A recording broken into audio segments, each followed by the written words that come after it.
Good evening everybody. My name is Nitish. Welcome to all. So काफ़ी बच्चे demand कर रहे थे कि सर इंपॉर्टेंट क्वेश्चन बता दीजिए. सो आज मैं एंसेंट इंडियन हिस्ट्री की इंपॉर्टेंट क्वेश्चन डिस्कस करूंगा. उसके बाद कल हम लोग पॉलिटी का करेंगे और उसके बाद MIH आपका मेडिवल हिस्ट्री जो है उसके इंपॉर्टेंट क्वेश्चन डिस्कस कर लेंगे. ठीक है, एक एक दिन वीडियो आपके पास जाएगा तो आप उसे देख के और उससे थोड़ा सा गेस पेपर अपना बना के आप लोग उससे पढ़ाई कर सकते हैं. तो इम्पॉर्टेंट जो क्वेश्चन है उसको बहुत बेहतर से समझने के लिए आपको पहले सिलेबस से गो थ्रू होना पड़ेगा. सिलेबस क्या है, सिलेबस में क्या क्या चीज़ें दी गई हैं और उसी के अकॉर्डिंग पेपर भी बनता है.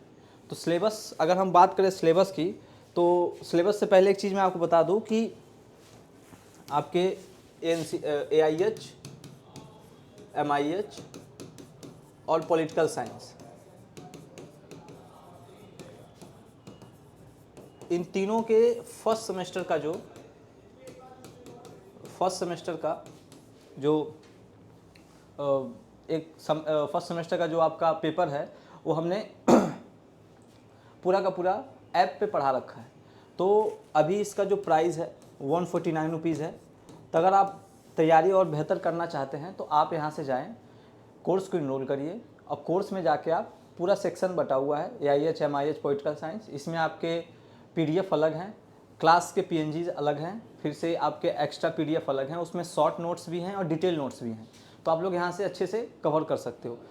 शॉर्ट नोट्स मेडिवल हिस्ट्री में है केवल, AIH और पॉलिटिकल साइंस में केवल डिटेल नोट्स हैं और बाइलिंगुअल हैं. इसमें आपके बाइलिंगुअल मिलेंगे क्योंकि AIH के कुछ ऐसे टर्म होते हैं जिसको समझना बहुत मुश्किल होता है हिंदी मीडियम वाले बच्चों के लिए. तो उसके लिए हमने बाइलिंगुअल रखा है. बाइलिंगुअल नहीं है, एक इंग्लिश का अलग PDF है, हिंदी का अलग PDF है, दोनों कंपाइलेशन में नहीं है. और MIH में आपको कंप्लीट आपको इंग्लिश में PDF मिलेगा और पॉलिटिकल साइंस में भी कंप्लीट इंग्लिश में PDF मिलेगा. और एक सारे क्लासेज आपके ऐप पे अपलोडेड है जिसका जो कॉस्ट है 149 रुपीज़ है. आप लोग यहाँ पे अगर चाहें तो आप लोग यहाँ से LU अपडेट सर्च करके LU अपडेट पे जाएं और जब आप लोग जाएंगे तो कोर्सेज पे जाके आप लोग बाई कर सकते हैं. ये सारे कोर्सेज पे देखिए यहाँ पे ऑफर चल रहा है 149 रुपीज़, 30% ऑफ है. इस पे सारे हैं BCom, BA NEP. तो आप लोग BA NEP बैच पे जब जाएंगे तो यहाँ पे देखिए फर्स्ट सेमेस्टर का जो है 149 रुपीज़ है. तो आप लोग यहाँ से बाई कर सकते हैं. तो यहाँ से आप लोग बाई कर लेंगे तो आपको सारा का सारा जो वीडियो एक्सेस है जो PDF का है, ख्याल रखिएगा PDF डाउनलोडेबल नहीं है, उसको आप डाउनलोड नहीं कर सकते, आपको डिजिटली उसको पढ़ना होगा. तो जो भी आपके मटेरियल हैं सारे के सारे ऐप पे ऑलरेडी अपलोडेड हैं. तो प्लीज़ एक बार इससे गो थ्रू हो जाइएगा. अगर आपको सेमेस्टर में बहुत अच्छे नंबर लाने हैं तो प्लीज़ एक बार इससे कोर्स से जाएगा. 149 रुपीज़ बहुत हैवी कॉस्ट नहीं है. एक जगह बैठ के चाय पी लोगे तो 149 चले जाएंगे आराम से.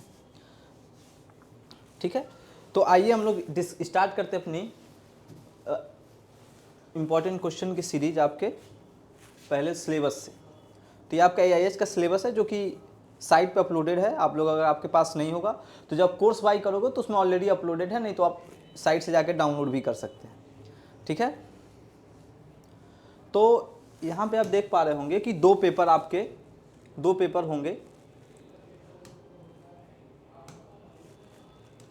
पहला पेपर है आपका सेमेस्टर फर्स्ट में, पहला पेपर है आपका sources and timeline of ancient Indian history, sources and timeline of ancient Indian history. और सेकेंड पेपर है political history of ancient India from 600 BC to 187 BC.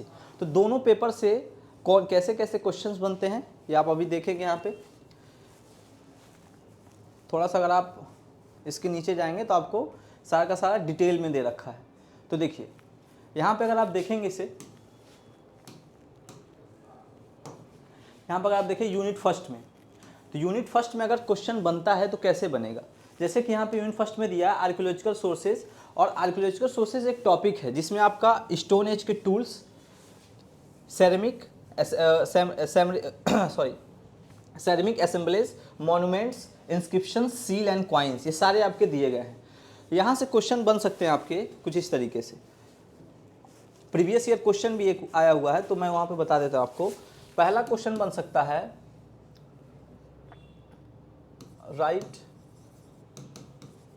A note on archaeological sources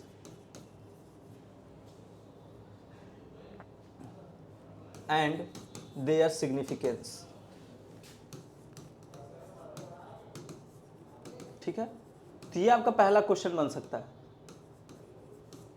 ठीक है, write a note on archaeological sources and their significance, मतलब कि archaeological source पे आपको एक टिप्पणी लिखनी है और उसके सिग्निफिकेंस क्या है, उसके इंपॉर्टेंस क्या है। इंपॉर्टेंस का मतलब जब इस तरीके के क्वेश्चन आपके एग्जाम में आ जाएं तो आपको ज़्यादा घुमा फिरा के कुछ करने की जरूरत नहीं है। सिंपल सा अगर आप इंट्रोडक्टरी पार्ट क्वेश्चन लिखते समय, मैंने उस कोर्स में आपको आंसर राइटिंग भी कराया हुआ है, तो आप आंसर राइटिंग कैसे करना है वहाँ से आप लोग देख सकते हो।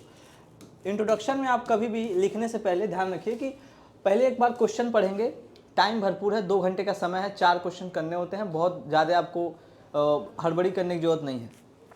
तो आर्कियोलॉजिकल सोर्सेज के बारे में सबसे पहले अगर इंट्रोडक्टरी पार्ट की बात करेंगे तो डेफिनेशन लिख सकते हैं आप लोग। यहाँ पे सिंपल सा डेफिनेशन लिख देंगे कि आर्कियोलॉजिकल सोर्सेज क्या होते हैं। ठीक है, आर्कियोलॉजिकल सोर्सेज के डेफिनेशन के बाद इसके एग्जाम्पल देंगे। जैसे एग्जाम्पल्स क्या हैं, कौन कौन से इसके पार्ट हैं, जैसे कि मॉन्यूमेंट्स, पॉटरी, क्वाइंस, इंस्क्रिप्शंस, ठीक है, आर्टिफैक्ट्स, टेराकोटास, ये सब इसके पार्ट हैं। ठीक है, अब क्या होगा कि जब आप सिग्निफिकेंस डिस्कस करने जाएंगे, जब आर्कियोलॉजिकल सोर्सेज आपने बताया, एग्जाम्पल दे दिया, उसके बाद से जब आप सिग्निफिकेंस डिस्कस करेंगे तो आपको ये सारे ऐसे मॉन्यूमेंट्स, पॉटरी, आपके मॉन्यूमेंट्स है, पॉटरी है, इंस्क्रिप्शन है, टेराकोटाज हैं, और जो आपके आर्टिफैक्ट्स हैं, क्वाइंस हैं, ये सबको आप डिटेल में डिस्कस करेंगे। डिटेल में डिस्कस क्या करेंगे, आप मॉन्यूमेंट्स लिखेंगे और मॉन्यूमेंट्स के उसका डेफिनेशन देंगे, क्या मॉन्यूमेंट्स क्या होता है, आखिर उसके क्या रोल होते हैं आर्कियोलॉजिकल सोर्सेज के बिहाफ पे, अगर एंशिएंट इंडियन हिस्ट्री की बात की जाए तो सारे के सारे आप लोग उसमें लिखेंगे। तो इसके लिए आपको फिर से वही है कि आपको पढ़ना पड़ेगा, मॉन्यूमेंट्स क्या होते हैं, पॉटरी क्या होते हैं, क्वाइंस क्या होते हैं, ये सारा का सारा कोर्स में मैंने पढ़ा रखा है। आर्कियोलॉजिकल सोर्सेज पे लगभग 3-4 वीडियो हैं कोर्सेज में आपके, वहाँ पे मैंने पूरा डिटेल में एक एक करके मॉन्यूमेंट्स, पॉटरी, क्वाइंस, इंस्क्रिप्शन सबको एकदम डिटेल में बताया है। ठीक है, तो आपको बस इतना लिखना, इससे ज़्यादा कुछ लिखने की जरूरत नहीं है।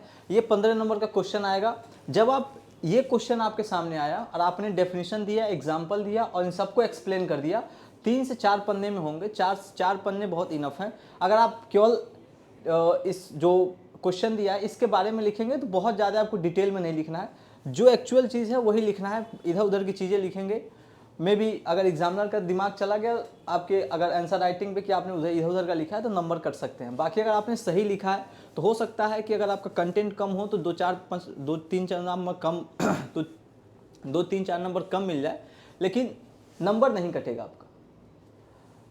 वैसे आपने अगर 5-10 पन्ने भर रखे हैं और पता चलेगा कि एग्जामिनर ने देखा 1-8 पन्ने पे आपने कुछ भी लिख रखा है, तो पता लगे कि अगर आपने 6-7 पन्ने सही भी लिख रखे हैं उसका भी नंबर काट देंगे, काट पीट के 3-4 नंबर दे देंगे, आपका नुकसान हो जाएगा ज़्यादा। तो उससे बचने के लिए आपको एक्चुअल चीज़ ही लिखना है, इधर उधर की बातें करने की कोई ज़रूरत नहीं है। ठीक है, तो जो आपका यूनिट फर्स्ट है उससे पहला जो क्वेश्चन बन सकता है वो यही बन सकता है कि write a short note on archaeological sources and their significance. इसके क्वेश्चन के पूछने का तरीका बदल सकता है, हो सकता है पूछ दे कि write a definition of archaeological sources, या फिर ऐसे लिख दे कि राइट अ शॉर्ट नोट, ऐसे भी क्वेश्चन पूछ सकता है। ऐसे सिंपल सा लिख दे कि राइट अ शॉर्ट नोट,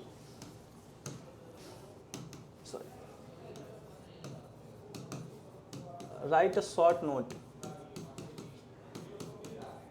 और फिर यहाँ पे दे दे आर्कियोलॉजिकल सोर्सेज, लिटरेरी सोर्सेज और पॉटरी, मॉन्यूमेंट्स, ऐसे दे दे आपको एक 1-2 करके, ऐसे 1-2-3 यहाँ पे दे दिया आपको आर्कियोलॉजिकल सोर्सेज, लिटरेरी सोर्सेज, फिर दे देगा स्टोन एज टूल्स। ठीक है, ऐसे भी दे सकता है। ये 5 क्वेश्चन दे देगा 2-2 नंबर का, या फिर 5 क्वेश्चन दे देगा 3-3 नंबर का, तो भी 15 नंबर हो जाएंगे। तो क्वेश्चन का जो फॉर्मेट होगा वो बदल सकता है, बट कंटेंट और जो आपका आंसर होगा उसमें कोई चेंजेस नहीं होंगे। आपको वही लिखना है जो इसमें गिवन दिया हुआ है। ऐसा नहीं कि आपको कुछ भी, अगर ऐसे पूछा हुआ है तो आप केवल आर्कियोलॉजिकल सोर्सेज के बारे में लिख के चले आएंगे और सोचेंगे कि नंबर आपको पूरा मिल जाएगा, तो ऐसा नहीं है। आपको जितने क्वेश्चन दिए गए हैं सबको लाइन टू लाइन, अगर 3 नंबर में दिया है तब तो सबसे आसान तरीके से ऐसे क्वेश्चंस को डील किया जाता है। क्यों? इसमें फ़ायदा ये होता है कि जब आप जैसे राइट शॉर्ट नोट ऐसे आ गया कि आर्कियोलॉजिकल सोर्सेज पे लिखिए, सेकंड आ गया लिटरेरी सोर्सेज पे लिखिए, थर्ड आ गया कि आपका क्वाइंस पे लिखिए, फोर्थ आपका दे दिया कि पॉटरी पे लिखिए, और फिफ्थ आपका आ गया स्कल्पचर पे लिखिए। तो अगर ऐसे आ गया तो आपको ये 3-3 नंबर के हैं। तो अगर आपको डेफिनेशन केवल पता है, केवल डेफिनेशंस पता है इसका, तो भी आपको हाईली चांसेस हैं कि आप अच्छे नंबर ला सकते हैं इसमें, ठीक है। अगर केवल एक टॉपिक पे 15 नंबर का दे देता है तो दिक्कत हो जाती है, क्योंकि अगर उसमें आपको डिटेल नहीं पता है तो आप नहीं लिख पाएंगे। लेकिन ऐसे क्वेश्चन पूछे जाते हैं तो बहुत इजी तरीके से इसको हैंडल किया जाता है और बहुत अच्छे नंबर भी इसमें मिलते हैं, ठीक है। तो ये आपका यूनिट फर्स्ट यूनिट सेकेंड से ऐसे क्वेश्चन बनेंगे। जैसे कि मैंने अगर आपको दिखाऊं तो यूनिट फर्स्ट में आपका आर्कियोलॉजिकल सोर्सेज है, इसमें सारे के सारे गिवन दिए हुए हैं आपके टॉपिक्स। लिटरेरी सोर्सेज, इसमें Vedic literature, brahmanical literature, Buddhist literature, Jain literature, historical literature, biography, itihasa, purana, tradition, charitas and account of foreign travellers. तो ये सारे के सारे मैंने पढ़ा रखे हैं, इस यहाँ पे हम लोग डिस्कस नहीं करेंगे वरना वीडियो बहुत लॉन्ग हो जाएगा। तो इसको बस आप लोग इतना समझ लीजिए कि अगर आपको इसमें आपको लिखना है तो वैदिक लिटरेचर पर अगर पूछ दे या ब्राह्मणिकल लिटरेचर पर पूछ दे, तो वैदिक लिटरेचर में आपको, अगर आपने वैदिक एज पढ़ा है, वेद के बारे में पढ़ा होगा तो ऋग्वेद, सामवेद, यजुर्वेद, अथर्ववेद, फिर आप उसमें देखेंगे ब्राह्मण्स, आर्यनक, फिर उसके जो संहिता है, संहिता मीन्स मंत्र, ठीक है। संहिता मतलब, संहिता को आप मंत्र भी बोल सकते हैं, जो वेद के मंत्र होते हैं उसको संहिता ही बोलते हैं। ब्राह्मण्स कौन है? ब्राह्मण्स होते हैं जो इसके मंत्रों का उच्चारण करते हैं या फिर जो पूजा पाठ का जो क्रिया है उसको कराने में वो हेल्प करते हैं, ठीक है। आर्यनक कौन होते हैं? आर्यनक मतलब ऐसे ऋषि मुनि जो कि एक सोसाइटी से दूर रह के जंगलों में जाके तप करके और कुछ लेख लिख देते हैं, वो आर्यनक होते हैं, ठीक है। और इसी का एक पार्ट हो जाता है उपनिषद भी, ठीक है। उपनिषद, टोटल उपनिषद कितने? 108 और 18 पुराण हैं। ब्राह्मणिकल लिटरेचर में जो आपके अर्थशास्त्र हो जाएंगे, ये सारे के सारे ब्राह्मणिकल लिटरेचर में उपनिषद, पुराण ये भी आते हैं। बुद्धिस्ट लिटरेचर में आप देखेंगे तो 3 पिटक हैं आपके, शुद्ध पिटक, अभिधम पिटक, विनय पिटक, विनय पिटक, शुद्ध पिटक, अभिधम पिटक। उसके बाद से जातक टेल्स, दिव्यदना, दीपवंसा, महावंसा, ये सब बुद्धिस्ट लिटरेचर है। जैन लिटरेचर की बात करेंगे तो परिशिष्ट पर्वण। हिस्टोरिकल लिटरेचर में बात करेंगे तो बहुत सी किताबें हैं। तो हिस्टोरिकल लिटरेचर में बहुत सी बुक्स हैं एंशिएंट इंडियन हिस्ट्री में, सारे का नहीं देगा क्योंकि आपका सिलेबस केवल 600 BC से 187 BC तक का ही है, ठीक है। पेपर 2 में अगर 600 BC से 187 BC तक का है तो इसी के टाइम पीरियड के बीच का ही आपको बुक्स आएगा, जैसे कि अर्थशास्त्र हो गया, इंडिका हो गया, ठीक है, एक महाभाष्य जो पतंजलि के द्वारा लिखा गया था। तो ये सारी बुक्स आपको देख के जानी है। बायोग्राफी में क्या है कि आप देखेंगे कि कुछ ऐसे किताब हैं जो ऑटोबायोग्राफी होती हैं, बायोग्राफी होती है, किसी के जीवन के लेख के बारे में किताबें होती हैं उस तरीके से। इतिहास, पुराण जो आपके हैं, ट्रेडिशन, चरिताज और account of foreign travellers. Foreign travellers में आप देखेंगे कि जो इंडिका है, मेगास्थनीज के द्वारा लिखा गया था, वो भी एक एम्बेसडर थे, फॉरेन से ही आए हुए थे। ह्यून त्सांग जो कि आपके हर्षवर्धन के समय में आए थे, उनकी एक किताब है CQ की। फाहिन की एक किताब है FOQ की। तो ये सब आपके फॉरेन ट्रेवलर्स की बुक्स हैं उनके। और इसको ऐसा नहीं कि आपको बुक्स के बारे में देगा डिटेल लिखने के लिए, आपको बस अगर ये दे दिया कि जैसे सेम क्वेश्चन अगर पूछ दे कि write a short note on account of foreign travellers, तो आपको 2-3 फॉरेन ट्रेवलर्स के नाम लिखने हैं और उनके बारे में बता देना कि वो कहाँ से आए थे और किसके राज्य के समय किसके कोर्ट में आए हुए थे। जैसे कि जो मेगास्थनीज थे वो चंद्रगुप्त के समय में आए थे, फाहिन किसके समय में आए थे, ठीक है, फाहिन गुप्तास पीरियड के समय में आए थे, आपके जो हर्षवर्धन के समय में ह्यून त्सांग आए हुए थे। और उनकी जो लेख है जो उन्होंने लिखा हुआ है, जो उनके जो अकाउंट्स हैं लाइक आपके इंडिका या फिर FOQ की, CQ की, इसे आप बस बता देंगे, इससे ज़्यादा आपको कुछ करने की जरूरत नहीं है। तो second unit first unit second में आपको बस इतना ही करना है कि आपको सारे टॉपिक्स को एक बार गो थ्रू कर लेना है। और एक बार जो हेडिंग है, हेडिंग को एक बार ख्याल रखिएगा कि हेडिंग को देख के और एक बार घर पे ही प्रैक्टिस कर लीजिएगा कि लिखने का। ऐसा नहीं कि आप बस पढ़ते जाएं और सीधे सोचे कि जाके एग्ज़ाम हॉल में लिखेंगे तो बहुत कुछ भूलने लगता है। तो आप एक बार घर पे पढ़ के, अभी भी समय है, घर पे पढ़ के एक बार लिखेंगे। और अगर कोई टॉपिक किसी जगह पे आपका लैग हो रहा है तो आप उसको एक बार ज़रूर से वापस से देख लेंगे, तो आंसर राइटिंग में आपके आंसर राइटिंग अच्छे तरीके से कर पाएंगे। आगे की बात करेगा, यूनिट थर्ड की बात करेंगे। तो यूनिट थर्ड में देखिए, यूनिट थर्ड में अगर सबसे अच्छा अप्रोच है यूनिट थर्ड में, देखिए अगर स्टोन एज के बारे में पूछेगा, ठीक है, अगर दे दे discuss about the stone age, ठीक है, sorry discuss the stone age, तो डिस्कस अगर पूछ दिया तो आपको स्टोन एज के बारे में बताने से पहले आपको थोड़ा सा बैकग्राउंड में क्या है कि आपको पहले जो सोर्सेज हैं, ठीक है, जो सोर्सेज हैं जिससे हमें स्टोन एज के बारे में पता चलता है वो स्टोन टूल्स हैं, ठीक है। तो पैलियोलिथिक जो आपका पैलियोलिथिक पीरियड है, मेसोलिथिक पीरियड है, नियोलिथिक पीरियड है, ये जो डिवीजन हुए हैं ये भी, इसमें अगर मेजर डिफरेंस आप देखेंगे ना इन तीनों पीरियड में, तो मेजर डिफरेंस क्या है, कल्चर चेंज हुए हैं, आपका क्लाइमेट चेंज हुआ है और इसके टूल्स चेंज हुए हैं। टूल्स जो स्टोन टूल्स यूज करते थे उनमें थोड़ी सी फाइन हो गए टूल्स, जो हैवी टूल्स, जैसे कि पैलियोलिथिक एज में जो टूल्स बहुत हैवी यूज हुआ करते थे वो मेजोलिथिक आते आते वो माइक्रोलिथ्स हो गए, मतलब बहुत स्मॉल टूल्स हो गए। नियोलिथिक आते आते आप देखेंगे एग्रीकल्चर फ्लोरिश हो जाता है, मेजोलिथिक में एग्रीकल्चर इंट्रोड्यूस होता है। तो ये सब आपको डिटेल में पढ़ना है। पैलियोलिथिक का आप देखेंगे, पैलियोलिथिक में 3 पार्ट है, अपर पैलियोलिथिक, मिडिल पैलियोलिथिक और लोअर पैलियोलिथिक, मिडिल पैलियोलिथिक और अपर पैलियोलिथिक। ये जो 3 पार्ट हैं आपके, लोअर, मिडिल और अपर, इसमें भी कोई खास चेंजेस नहीं है। अगर आप देखेंगे, अगर इसको डिटेल में आप जाके पढ़ेंगे तो जो यहाँ के पीपल्स थे वो still they are hunter and gatherer in this period. तीनों पीरियड में वो हंटर और गैदरर ही थे, उनमें किसी तरह का चेंजेस नहीं हुआ था। लेकिन चेंज कहाँ पे हो रहा था, क्लाइमेट में चेंज हो रहा था और उनके द्वारा कुछ टूल्स में चेंजेस किए जा रहे थे, ठीक है।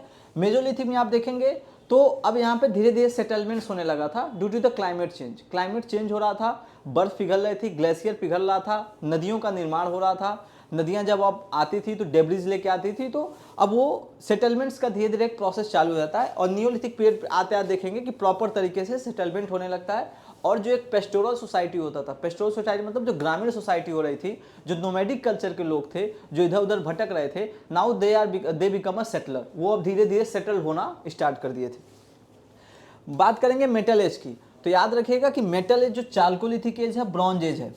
तो ये जो चाल्कोलिथिक और ब्रॉन्ज एज है ये इसी पीरियड के बीच का है, ठीक है, इसी पीरियड के बीच का है। अगर आप कोर्स बाई करेंगे तो उसमें मैंने इन दोनों पीरियड के बीच में ये मैंने कोरिलेट करके दिखाया है थ्रू द टाइम पीरियड। जब आप इसका देखेंगे चाल्कोलिथिक पीरियड का, ब्रॉन्ज एज पीरियड का, तो इन दोनों में ही आपको, इन दोनों के बीच में ये लाई करते हैं। नियोलिथिक आते आते आप देखेंगे कि आयरन का इंट्रोडक्शन होता है और वैदिक कल्चर आते आते आयरन, लेटर वैदिक कल्चर में आयरन कंप्लीट तरीके से यूज में आ जाता है, ठीक है।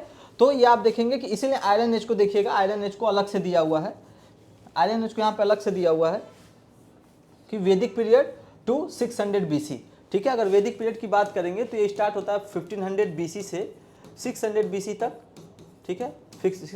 और इसी बीच में आप देखेंगे कि इसको अगर स्प्लिट कर देंगे 2 पार्ट में, तो वैदिक कल्चर में अर्ली वैदिक पीरियड और लेटर वैदिक पीरियड।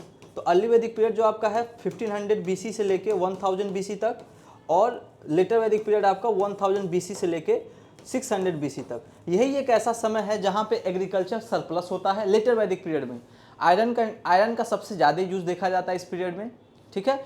और जब आप लोग कोर्स बाई करेंगे तो उसमें आप देखेंगे कि मैंने मैप भी अपलोड कर रखा है कि पैलियोलिथिक एज का, मेजोलिथिक एज का कहाँ कहाँ इसके साइट्स थे, और आपके palaeolithic age, mesolithic age, neolithic age, इसके साइट्स क्या के, और टूल्स के भी मैंने प्रॉपर तरीके से वहाँ पे फोटोज लगा रखे हैं कि कौन कौन से टूल्स किस किस पीरियड में यूज होते थे, ठीक है। तो अब देखिए क्वेश्चन यहाँ से पूछेगा तो कैसे पूछ सकता है। क्वेश्चन पूछेगा स्टोन एज के बारे में, तो स्टोन एज के बारे में क्वेश्चन पूछेगा तो किसी एक पीरियड के बारे में बहुत रेयर पूछेगा। अगर पूछेगा तो वही राइट शॉर्ट नोट करके पूछेगा। लेकिन स्टोन एज के बारे में पूछेगा तो तीनों आपको डिस्कस करना पड़ेगा, तीनों का तीनों। इसमें आप देखेंगे कि पैलियोलिथिक एज में 3 अलग से हो जाते हैं, जैसे कि आपका लोअर, मिडिल और अपर, ये 3 अलग से हो जाएंगे, मेजोलिथिक और नियोलिथिक एज। ऐसे क्वेश्चन को डील करने से, ऐसे क्वेश्चन को डील करने का सबसे बेहतर आइडिया ये होता है कि आप क्या करिए, अगर स्टोन एज के बारे में पूछे तो आप तुरंत एक फ्लो चार्ट बना दीजिए। फ्लो चार्ट बना के यहां पर लिखिए पैलियोलिथिक एज, मेजोलिथिक एज और यहां पे नियोलिथिक एज, ठीक है।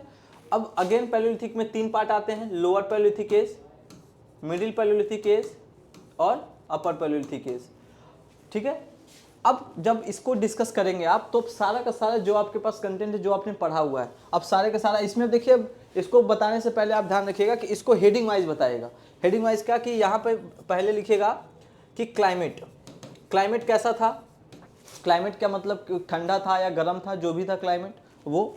देन आप देखेंगे, आप बताएगा सोसाइटी, सोसाइटी, क्योंकि सोसाइटी का मतलब ये नहीं कि समाज, समाज अभी आपको कन्फ्यूजन होगा कि सर समाज तो बना नहीं था तो समाज के बारे में कैसे बता देंगे। यहाँ पे यही बताना है कि लोग वहाँ पे कैसे रह रहे थे, नोमैडिक कल्चर के थे या फिर कहीं सेटल हो रहे थे, इन पीरियड्स में कैसे उनका रहन सहन था, खान पीन कैसा था, कैसे कैसे खाते पीते थे, कैसे वो रहते थे, ये बताना है। उसके बाद से आप देखेंगे कि क्लाइमेट और टूल्स, ये 3 आप इसमें इसको डिस्कस करेंगे और यही 3 टॉपिक्स को इसमें डिस्कस करेंगे, यही 3 टॉपिक्स को इसमें डिस्कस करेंगे।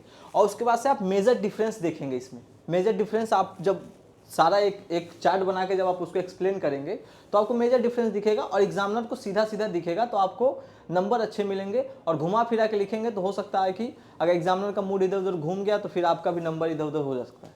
ठीक है, तो आपको जो भी लिखना है क्लियर कट लिखना है और ऐसे लिखना है कि जो जब भी आप पेपर किसी भी एग्जामिनर के सामने अगर कोई कॉपी जाता है तो वहाँ पे ना बच्चे का नाम होता है ना कुछ होता है, रोल नंबर होते हैं बस। तो अगर कॉपी गया है तो आपकी लिखावट ही आपका पहचान है। तो आप जितना बेहतर लिख के, जितना बेहतर आप अपने कॉपी में लिखे रहेंगे उतना अच्छा होगा एग्जामिनर को साइन करने में, उतना ही ईजी तरीके से एग्जामिनर साइन करेंगे। और एग्जामिनर को अगर आप बहुत ज़्यादा घुमाए फिराएंगे तो हो सकता है उनको एक कॉपी साइन तो करना नहीं है, हज़ारों कापियाँ रहती हैं। तो उसके बीच में अगर आपने बहुत ज़्यादा इसमें मिर्च मसाला लगा के किया है, जो पूछा गया उसे ना बता के आप उल्टा सीधा कुछ बता रहे हैं, तो फिर नंबर कट सकते हैं आपके। ठीक है, तो क्वेश्चन यहाँ से बन सकता है कि डिस्कस करिए स्टोन एज के बारे में। स्टोन एज के बारे में जब डिस्कस करेंगे तो पैलेलिथिक एज, मेसोलिथिक एज और नियोलिथिक एज आप कंप्लीट तरीके से इसमें डिस्कस करेंगे। ठीक है, अगर आप थोड़ा सा प्रीवियस क्वेश्चन को अगर देखें,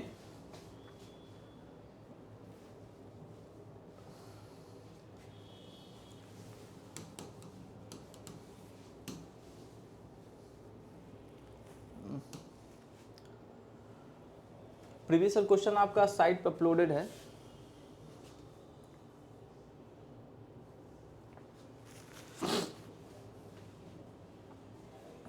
यहाँ पे जब जाएंगे आप कोर्स आउटलाइन, हाँ, अरे यार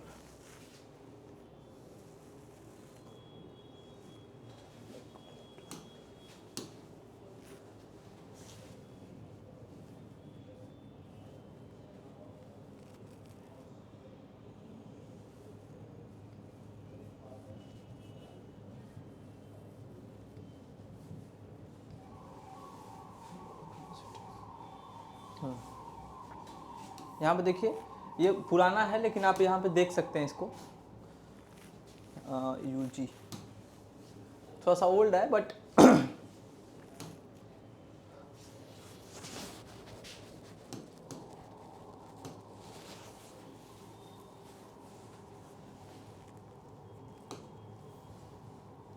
थोड़ा समय लगेगा डाउनलोड होने में। तो आप यहाँ से देख सकते हैं कि आपको जो भी इसमें है, पेपर फर्स्ट में आपको जो भी आपका दिया हुआ है इसको डायरेक्ट टू डायरेक्ट लिखना है, इसमें कुछ भी इधर उधर की चीज़ें आपको डिस्कस नहीं करनी है। ठीक है, और मैं अगर कोर्स को मैं दिखा दूँ आपको, अगर कोर्स में थोड़ा सा आप देखेंगे तो यहाँ पे आप जाके जब कोर्स में आप देखिए BNEP में जब आप लोग इनरोल करेंगे तो देखिए पॉलिटिकल साइंस के PDF, ये सारे PDF अपलोडेड हैं। और इसके बाद से आप देखिएगा कि पॉलिटिकल साइंस के PDF और उसके लेक्चर। ठीक है, ये देखिए आपका ओपन हो गया।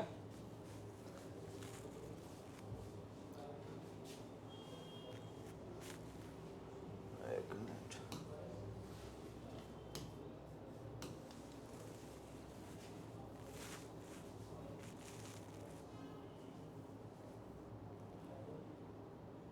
देखिए आप यहाँ पे देख सकते हैं क्वेश्चन कैसे पूछे जा सकते हैं। देखिए अगर वो जो आपका पॉलिटिकल साइंस है, political history of north India, जो आपका political history of ancient India है, 2018 का पेपर, इसमें ओल्ड वर्जन है। तो इसमें देखिए क्वेश्चन कैसे पूछ रहा है, write a short note about the 50 और 100 word each on the following. तो इसमें आप ये वर्ड अभी नहीं देगा, बस आपने इतना देगा कि राइट अ शॉर्ट नोट्स। उसके बाद आप देखिएगा कि इसमें आपको देगा कि हो जा भाई,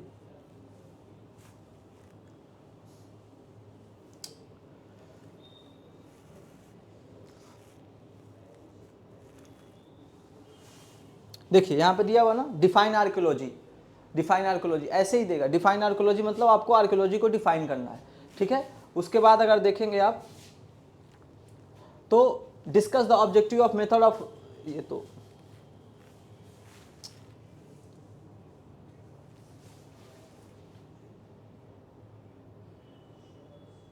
डॉकयार्ड,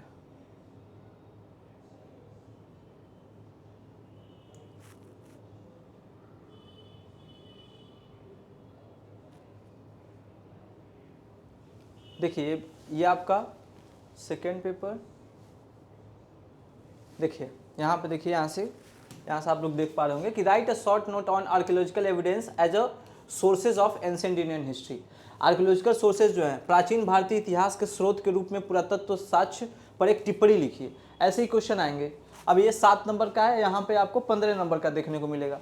तो अब ऐसे क्वेश्चन जो आएंगे तो आपको सीधा सीधा आपको इसमें कुछ नहीं करना, सीधा आर्कियोलॉजिकल जो सोर्सेज हैं उसकी डेफिनेशन लिखिए और उसकी एग्जांपल लिखिए। जो एग्जांपल में जो आपके हैं उसके बारे में उसको डिटेल में डिस्कस कर दीजिए, आपका कंप्लीट है। यहाँ पे देखिए, अभी जब आप सेकेंड पेपर में आएंगे, सेकेंड पेपर जो पॉलिटिकल हिस्ट्री है उसमें क्वेश्चन आ सकता है कि describe the Alexander invasion on India, Bharat पर सिकंदर के आक्रमण का वर्णन कीजिए। तो ऐसे जब क्वेश्चन आ जाए कि डिस्क्राइब, तो अगर ऐसे क्वेश्चन आ जाएगा कि describe the Alexander invasion on India,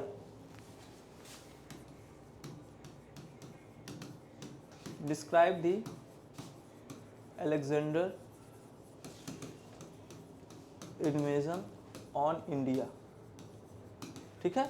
तो जब ऐसे क्वेश्चन आ जाते हैं तो आपको सबसे पहले थोड़ा सा बैकग्राउंड पे जाना पड़ेगा। अलेक्जेंडर इन्वेजन, आखिर अलेक्जेंडर इन्वेजन के कारण क्या थे, ठीक है, और वो कहाँ से चले थे और कहाँ तक भारत में एंटर किए थे। तो अलेक्जेंडर इन्वेजन को अगर आप डिटेल में पढ़ेंगे, मैंने कोर्स में करा रखा है, तो आप जब उसमें डिटेल में पढ़ेंगे तो देखेंगे कि ये बेबीलोन, ग्रीक से स्टार्ट करते हैं, बेबीलोन पे कब्जा करते हुए आते हैं भारत में। अब भारत के नॉर्थ वेस्ट फ्रंटियर पे इंटर करते हैं और ब्यास नदी को क्रॉस नहीं करते हैं, चिनाब नदी तक ही इनका कॉन्कर्ड रहता है और वहीं से लौट जाते हैं क्योंकि उनकी सेना आगे जाने से मना कर देती है। ये पूरा डिटेल है, आप उस क्लास में देख सकते हैं। तो अलेक्जेंडर जो है, अब वो आपका बैकग्राउंड हो जाएगा, ठीक है। और उसके बाद से इसमें दिखेंगे कि अलेक्जेंडर का इम्पैक्ट क्या हुआ भारत पे। अगर उसके इन्वेजन का इम्पैक्ट की बात करेंगे तो आप उसमें देखेंगे कि इनके इम्पैक्ट की वजह से और इनके वापस जाने की वजह से चंद्रगुप्त को जो नॉर्थ वेस्ट वाला एरिया था वो एकदम खाली मिल गया, क्योंकि यहाँ पे धनानंद रूल कर रहे थे आपके भारत के ईस्टर्न साइड में, मगध के साइड में, और जो प्रजा थी उनसे बहुत ज़्यादा परेशान थी। परेशान होने के कारण ये थे कि बहुत ऑपरेसिव टैक्सेस लगाए थे, मतलब कि बहुत ही ज़्यादा टैक्स लगा देना, जनता के प्रति उनका कोई सम्मान नहीं है और जनता के ऊपर बस ब्रूटल तरीके से जनता को बस लूटने खाने से मतलब था उनको। किसी भी तरीके का डेवलपमेंट और किसी भी तरीके का उनको जनता का वेलफेयर के मूड में तो नहीं थे वो।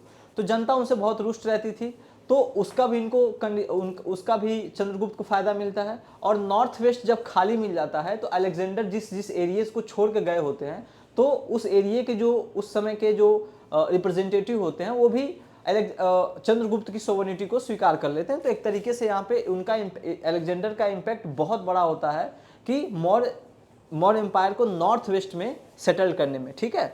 अलेक्जेंडर के इम्पैक्ट में आप ये जरूर बताएगा कि मौर्य डायनेस्टी जो है वो नॉर्थ वेस्ट में जो सेटल हुआ था, मौर्य डायनेस्टी, उसमें इनका बहुत बड़ा हाथ था, ठीक है। तो ऐसे आपको तो डिस्क्राइब करने के लिए बात आए तो पहले आप बैकग्राउंड पे जाएंगे कि क्यों इन्होंने वॉर किया था, क्या क्या रीजंस थे। उसके बाद से मेन बॉडी में आप लिखेंगे अलेक्जेंडर इन्वेजन भारत में जब भारत की बात करेंगे तो आज का जो एरिया है, पाकिस्तान वाला एरिया भी भारत में ही था उस समय। तो उस वहाँ से आप नॉर्थ वेस्ट फ्रंटियर की बात करेंगे, वहाँ के जो लोकल रूलर थे जिनके ऊपर इन्होंने कॉन्कर किया था और जो इन्होंने एक युद्ध लड़ा था हाइडेस्पस का, उसके बारे में भी आप डिटेल में बताएंगे। जो पोरस राजा थे वहाँ पे, ठीक है, उनसे लड़े थे और उनके बारे में भी आप एक्सप्लेन करेंगे। उसके बाद आप देखेंगे कि इम्पैक्ट में आपको जो अलेक्जेंडर के जाने के बाद जो भारत पे इम्पैक्ट हुआ उसको डिस्कस कर देंगे। आपका ये 15 नंबर या 7-10 नंबर का जो भी होगा ये खत्म हो जाएगा। इससे ज़्यादा कुछ लिखने की जरूरत नहीं है क्योंकि अलेक्जेंडर इन्वेजन के बारे में पूछा है और बैकग्राउंड बता दिया, मेन बॉडी बता दिया और इनका इम्पैक्ट बता दिया, ठीक है। उसके बाद से मुझे नहीं लगता है कि इसमें कोई चीज़ और बताने की जरूरत पड़ेगी आपको, ठीक है। नेक्स्ट अगर देखेंगे आप तो यहाँ पर दिया हुआ है कि discuss the achievement of Chandragupta Maurya, discuss the achievement of Chandragupta Maurya. तब चंद्रगुप्त मौर्य के अचीवमेंट के बारे में डिस्कस करना है, ठीक है। तो जब भी इस तरीके का क्वेश्चन आए discuss the achievement of Chandragupta Maurya.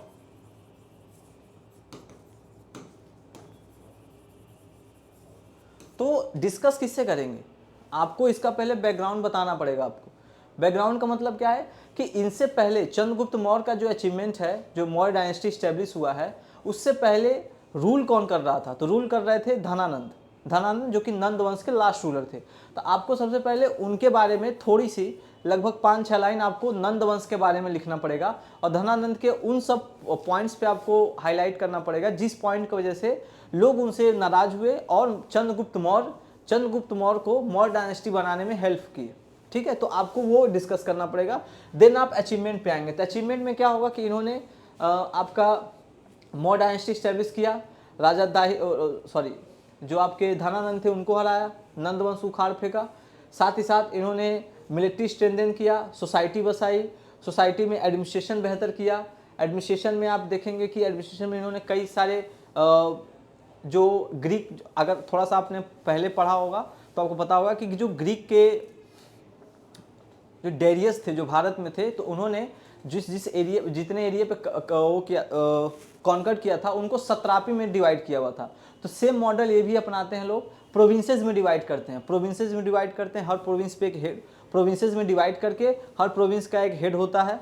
ठीक है, और वो उस प्रोविंस से वो टैक्स कलेक्ट करता है और जाके राजा को देता है। तो ये सारे के सारे एडमिनिस्ट्रेशन में भी इनके अचीवमेंट काउंट हो जाएंगे। ठीक है, उसके बाद मौर्य डायनेस्टी को जो एकदम ग्लोरी पे ले जाने का काम इन्होंने किया था उस टाइम पे, अपने टाइम पे। उसके बाद से आप देखेंगे कि इनके सक्सेसर के बारे में भी थोड़ा सा आप लोग डिफाइन कर देंगे, जिसमें आप देखेंगे बिंदुसार और आपके अशोक ही तक। याद रखिए जो मौर्य डायनेस्टी है उसमें केवल 3 ही रूलर के बारे में ज़्यादा पढ़ना होता है। पहला चंद्रगुप्त मौर्य, दूसरा आपके चंद्रगुप्त मौर्य, बिंदुसार और अशोक के बाद के जो रूलर्स थे वो इनकॉम्पिटेंट थे, उनके अंदर उतनी कैपेबिलिटी नहीं थी कि इतने बड़े साम्राज्य को वो हैंडल कर पाएँ। और धीरे धीरे देखेंगे कि इन्हीं के बीच का जो सबऑर्डिनेट रहते हैं, जो मौर्य डायनेस्टी के अंडर में ही काम करते हैं, वही जैसे सेंट्रल अथॉरिटी कमज़ोर होती है वो उन पर कॉन्कर करके अपना एक अलग से इंडिपेंडेंट एरिया डिक्लेयर करके और मौर्य डायनेस्टी से सेपरेट हो जाते हैं।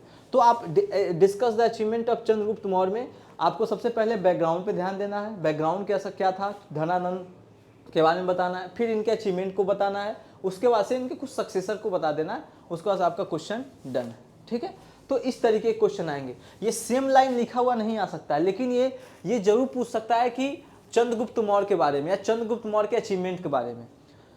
इंपॉर्टेंट क्वेश्चन का मतलब ये नहीं होता है कि जो यहाँ पे लिख दिया गया सेम वर्ड सेम लाइन आपका जाके एग्जाम पेपर में छप जाएगा, ऐसा कुछ नहीं होता है। जो टॉपिक आपको बताया जाता है उस टॉपिक से रिलेट करके क्वेश्चन बनेगा। अगर आपने अगर चंद्रगुप्त मौर्य के बारे में पढ़ा है तो चंद्रगुप्त मौर्य के अचीवमेंट के बारे में पूछे या चंद्रगुप्त मौर्य के अर्ली लाइफ के बारे में पूछे तो आप इजीली एक्सप्लेन कर पाओगे। या चंद्रगुप्त मौर्य के बारे में अगर इनके एरिया को जो एक्सपेंड किए थे एक्सपेंशन के बारे में पूछे तो भी आप अच्छे से बता पाओगे, क्योंकि अगर आपने चंद्रगुप्त मौर्य पढ़ रखा है तो आपको सारा चीज़ इसमें कवर हो जाता है। तो उसमें अचीवमेंट एक अलग से टॉपिक दे देगा। हो सकता है कि इसमें ये पूछ दे कि इनका रोल क्या था मौर्य डायनेस्टी को इस्टेब्लिश करने में और इनके मेंटर कौन थे, कौटिल्य, विष्णुगुप्त, चाणक्य, ये तीनों एक ही लोग का नाम है, तो उनके बारे में पूछ सकता है। तो एक पूरा जो डायनेस्टी है मौर्य डायनेस्टी, अगर आपको पूरा डिटेल में पढ़े हुए हैं तो आपको क्वेश्चन से घबराना नहीं है। क्वेश्चन कहीं से भी आएगा, उसी डायनेस्टी से ही आएगा। ठीक है, और एक चीज़ बहुत अच्छी होती है, एकेडमिक की बात की जाए, किसी भी एकेडमिक एग्जाम की, कंपटीशन की बात नहीं कर रहा हूँ, एकेडमिक एग्जाम की एक सबसे जो ब्यूटी है एकेडमिक एग्जाम की वो है कि आपको सिलेबस पता होता है और सिलेबस के बियॉन्ड कुछ नहीं आना होता है। सिलेबस के बियॉन्ड कुछ नहीं आता। कंपटीशन में तो भाई पूछ भी सकते हैं, लेकिन सिलेबस के बियॉन्ड आप देखेंगे यहाँ पे कुछ नहीं पूछा जाएगा, हर चीज़ वहीं से आएगा जो आपके सिलेबस में दिया गया है। तो जो सिलेबस में टॉपिक हैं आपको उसको डिटेल में पहले पढ़ना है, पढ़ लेंगे उसके बाद से क्वेश्चन किसी भी तरीके से फ्रेम होगा आप उसको आंसर कर पाएंगे। साथ ही साथ अगर इसमें हम प्रीवियस ईयर पेपर में सिलेबस में अगर आप थोड़ा सा इसमें और देखेंगे आप,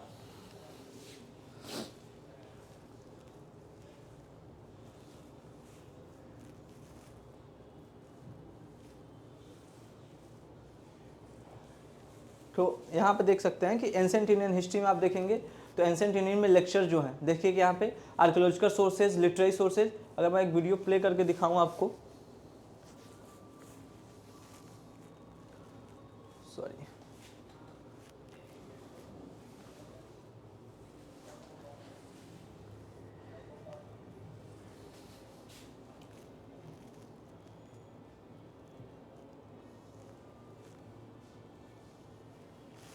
यहाँ पे देख सकते हैं पूरा डिटेल में,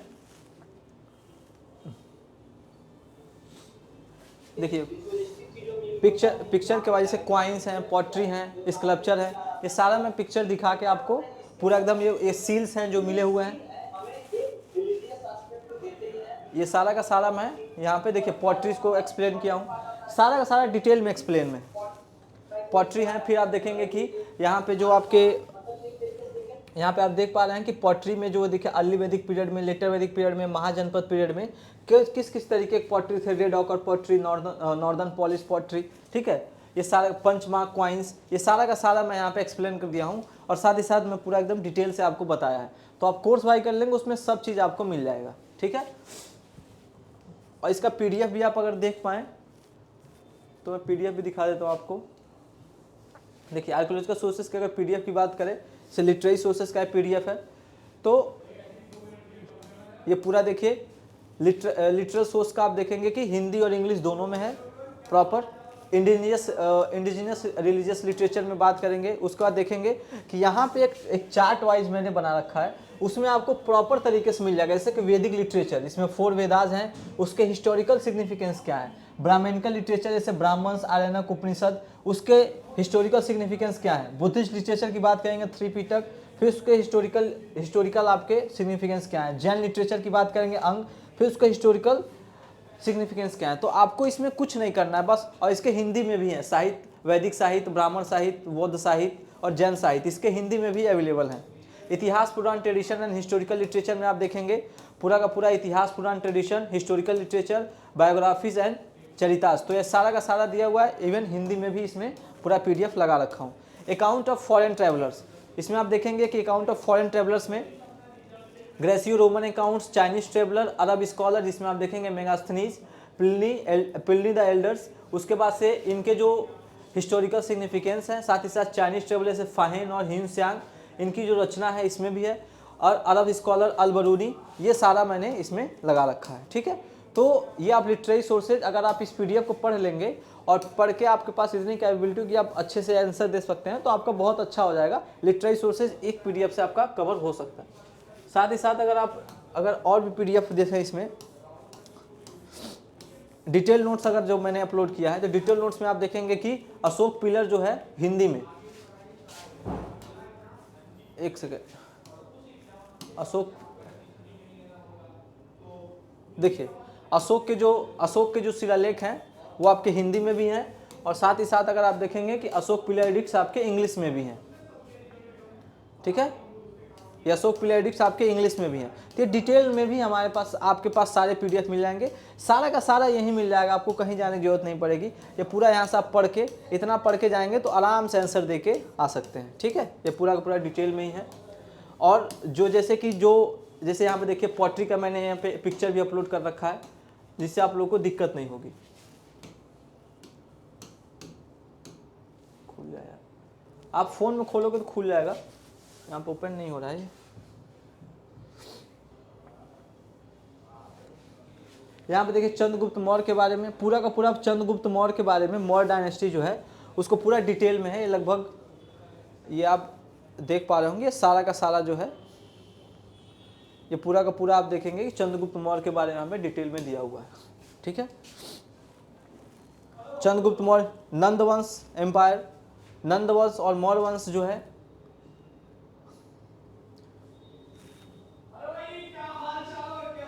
देखिए ये पूरा हिंदी में आपके नंद वंश, मौर्य वंश पूरा का पूरा यहाँ पे दिया हुआ है। अब यहाँ पे देखो मौर्य वंश की राज्य व्यवस्था,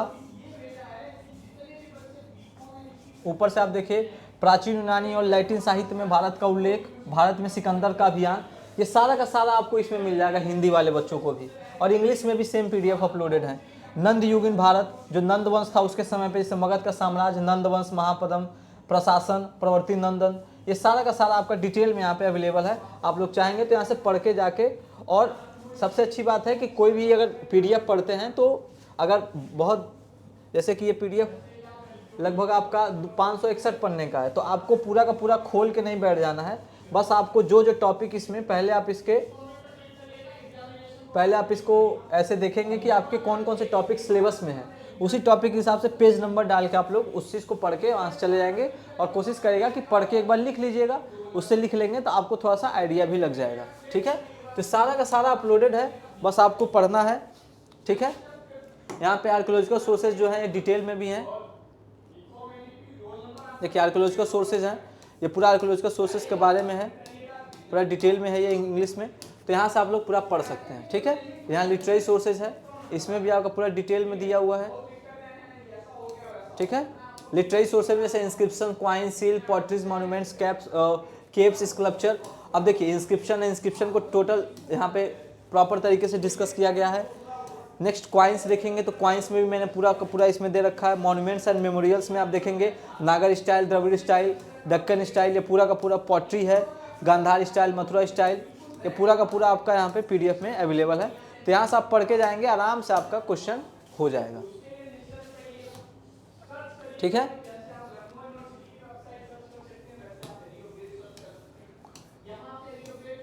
तो यहाँ पे आप देखेंगे कि आपके पीडीएफ भी पड़े हुए हैं लेक्चर्स के सारे, और ये सब क्लास के पीएनजी जो क्लास में मैंने पढ़ाया। जैसे चैल्कोलिथिक पीरियड है, अब चैल्कोलिथिक पीरियड है तो आप देखेंगे चैल्कोलिथिक पीरियड, इसमें अप्रॉक्स टाइम पीरियड है दिया हुआ है। मेन कैरेक्टरिस्टिक्स क्या है, एग्रीकल्चर एंड एनिमल डोमेस्टिफिकेशन, कृषि और पशुपालन। फिर आप देखेंगे सेटलमेंट्स एंड हाउसेस। ठीक है, पॉटरी कैसे थे उस समय के यूज हो रहे थे, उसके बाद से इंपॉर्टेंट चैल्कोलिथिक कल्चर जैसे आहर Banas culture, Malwa culture, Jorwe culture, ये सारा है। तो ये सारा का सारा आपको मिल जाएगा। कॉपर ब्रॉन्ज एज में आप देखेंगे हड़प्पन सिविलाइजेशन, इसमें आप Harappan civilisation mature phase, main feature, use of metals, ये सारा का सारा आप देख सकते हैं। इकोनॉमी, ठीक है, तो आप देख पा रहे हैं कि सारा का सारा जो है, जो क्वेश्चन आएगा आपके सिलेबस से ही आएगा। तो क्वेश्चन का फॉर्मेट मैंने बता दिया है। देखिए क्वेश्चन,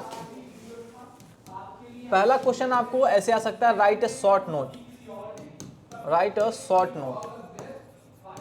ठीक है, उस पे लिखने का आ सकता है। सेकंड आएगा जब डिटेल में आएगा, डिस्कस। ठीक है, थर्ड हो सकता है एक्सप्लेन। ये सब कीवर्ड हैं आपके क्वेश्चन के। फोर्थ ऐसे क्वेश्चन आ सकता है, इनोमरेट, इनोमरेट। ठीक है, तो ये सब कीवर्ड हैं, ऐसे ही क्वेश्चन आएंगे। Write short note on this this this, discuss about, discuss the Chandragupta Maurya, Ashokan pillar, ये सब। Explain the administration system of modern dynasty, और explain the administration system of Nandvansh. ठीक है, यही सब। और जो आपके पेपर फर्स्ट हैं, जो पेपर फर्स्ट में आप देखेंगे कि unit first, unit second, unit third, unit 4 है, उसमें आपको एग्जैक्ट टॉपिक से ही क्वेश्चन पूछेगा। हो सकता है write a short note on palaeolithic age, तो पैलियोलिथिक एज के बारे में आपको कंप्लीट पता होना चाहिए, तो पैलियोलिथिक एज के बारे में आप आराम से बता देंगे। ठीक है, अगर नियोलिथिक के बारे में पूछेगा तो नियोलिथिक के बारे में बता देंगे। कॉपर और ब्रॉन्ज एज के बारे में पूछेगा तो जो मैंने आपको पीडीएफ दिखाया अभी, उसमें आप देखेंगे कि पूरा हेडिंग वाइज है कि उसके मेन फीचर क्या क्या है, वहाँ पे कैसे हाउसेस क्या थे, सेटलमेंट्स कैसे हो रहे थे, एग्रीकल्चर कैसे बढ़ रहा था, कौन से टूल्स यूज हो रहे थे, पॉटरी कौन से यूज हो रहे थे, ये सारा ऐसे ही पूछेगा। तो आपको पहले सारा का सारा पढ़ लेना है, पूरा कंप्लीट तरीके से पढ़ लीजिए। और जब आप पढ़ लेंगे तो आपको ऑटोमेटिक आपको थोड़ा सा रिकॉल होने लगेगा कि क्वेश्चन कहीं से भी पूछेगा, किसी भी तरीके से घुमा के पूछेगा, टॉपिक तो सेम रहना है, आपको बस आंसर देने का अप्रोच बदलना है। और आपको पहले कीवर्ड्स देख लेना है। राइट शॉर्ट नोट कहेगा तो जिस हिसाब से पूछा है, 3 नंबर 4 नंबर में पूछेगा तो उस हिसाब से लिखना है। डिस्कस में अगर कहता है तो आप बैकग्राउंड के साथ लेके आएंगे। एक्सप्लेन का मतलब होता है जो एग्जैक्ट टॉपिक दिया उसको एक्सप्लेन करिए, उसमें इधर उधर की कोई चीज़ नहीं। इनोमरेट का मतलब होता है कि आप उसको एक्सप्लेन विथ एग्जाम्पल, आप इलस्ट्रेट और इनोमरेट दोनों हो पूछ सकता है, तो एक्सप्लेन करिए और उसका कुछ एग्जाम्पल्स दीजिए। ठीक है, तो इस तरीके से आप अच्छे तरीके से कर सकते हैं। बाकी हम लोग कल देखेंगे पॉलिटिकल साइंस का, और उसके अगले दिन देखेंगे MIH का। तो इंपॉर्टेंट क्वेश्चन में यही है। बाकी कोर्सेज का जो प्राइस है 149 है, आप चाहें तो बाई कर सकते हैं। यहाँ से आपको सब चीज़ें मैंने अभी जैसा दिखाया कि सारा अपलोडेड है। और मैं पहले बता दूं कि बच्चे प्लीज़ परेशान मत होइएगा, हिंदी इंग्लिश को लेकर परेशान मत होना। AIH में हिंदी में PDF हैं, पॉलिटिकल साइंस और MIH में नहीं है। तो जैसे कोर्स बाई करने के बाद कहते हैं कि बच्चे सर स्कैम कर दिए मेरे साथ, कि ये नहीं ना, पहले ही मैं बता दे रहा हूँ। तो इंग्लिश में जो है वो पॉलिटिकल साइंस MIH की इंग्लिश में है, और हिंदी में आप देखेंगे आपका AIH का हिंदी में भी है। तो ये जो PDF है हिंदी इंग्लिश में, बाकी जो क्लास PNG वो बाइलिंगुअल ही मिलेंगे, एक आध दो PDF बाइलिंगुअल नहीं होगा। जो क्लास के दौरान लेके PPT से, जिस PPT से मैं पढ़ाता था, तो उसमें एक आध दो PDF में बाइलिंगुअल नहीं होगा, लेकिन बाकी सब में बाइलिंगुअल ही होगा। ठीक है, तो आप कोर्स बाई कर सकते हैं LU अपडेट पे जाके, जैसा कि मैंने बताया कि LU अपडेट यहाँ पे सर्च करेंगे, यहाँ पे कोर्स आपके दिखेंगे, आप यहाँ से बाई कर सकते हैं और इसका लाभ उठा सकते हैं और एग्जाम में अपने अच्छे नंबर भी पा सकते हैं। ठीक है, so take care to all, bye bye, ख्याल रखें अपना।